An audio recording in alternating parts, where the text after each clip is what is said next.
Hello mga May! Welcome back to our channel na Lash and Nails by Gina. So meron nga tayong walk-in client ngayon kaya ayan, na-prepare ko na ang aking mga gagamitin. So habang waiting tayo sa aking client ay papakita ko lang ang aking mga certificate. Yes, nag-training po ang inyong Mima.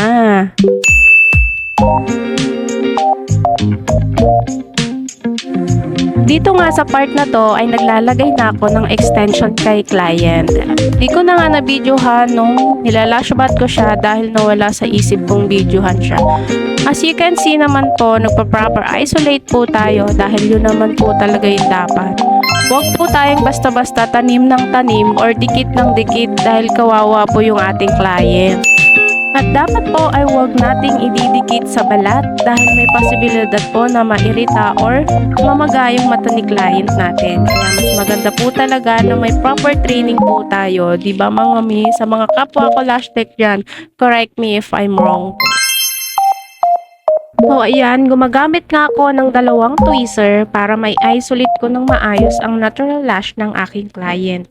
Inaabot nga ako ng 1 to 2 hours sa paggawa ng eyelash extension. Depende po yan sa kapal ng natural lash ni client. Napapansin nyo po, pati nails ko, ginagamit ko pong pang-isolate.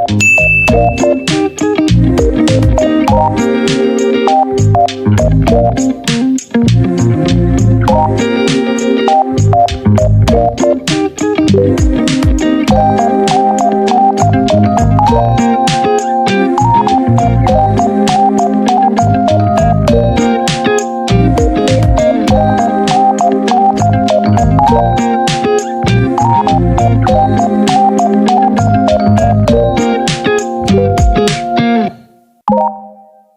here's the final look. 3D volume lashes po pala ang request ng aking client.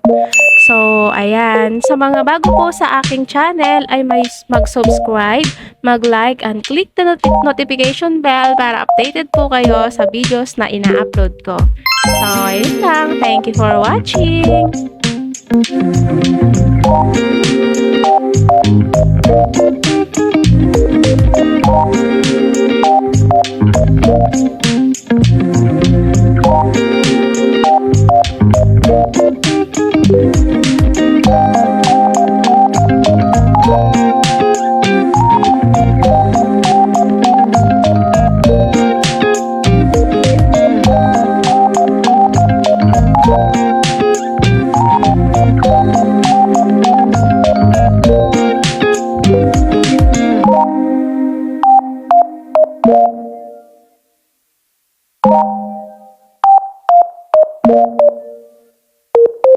You